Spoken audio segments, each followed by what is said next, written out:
ఇప్పుడు పరిస్థితులు మారిపోయింది. ప్రతి వాళ్ళకి అవగాహన కలగాలి.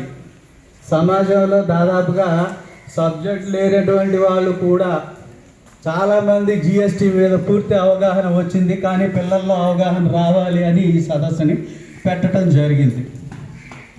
ఈ సదస్సుని పెట్టిన తర్వాత వీళ్ళలో అవగాహన రావాలంటే అసలు ఏంటి, మనం ఏదైనా షాప్కి వెళ్తే ఏం చేయాలి అనేటటువంటిది పూర్తిగా విశదీకరించేటట్టుగా అవగాహన కల్పించమన్నారు ప్రభుత్వం వాళ్ళు. దీన్ని ఫస్ట్ మన దేశంలో అస్సాంలో ఇంప్లిమెంటేషన్ చేశారు. ప్రపంచవ్యాప్తంగా ఫ్రాన్స్లో మొదలుపెట్టారు, అది వేరే విషయం.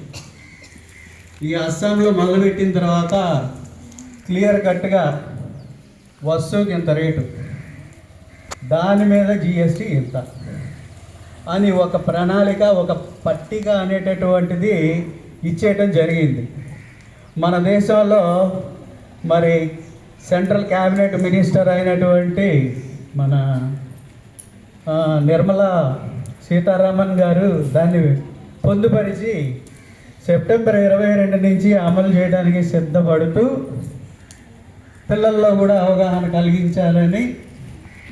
అసలు ఆ పట్టిక అంటే ఏంటి, ఏ ఏ వస్తువులకి ఏ ధరలు ఉంటాయి, మనం ఏది కొంటే ఏది మంచిది, ఏది నాణ్యత అనేటటువంటిది తెలుసుకోవటానికి ఈ జిఎస్టీ అనేటటువంటిది ప్రాచుర్యం చేయాలనేది అని పిల్లల్లో అవగాహన కల్పించాలి అనేటటువంటి విషయంతో అసలు జిఎస్టీ అనేటటువంటిది ఎంత వేస్తారు అనేది చూస్తే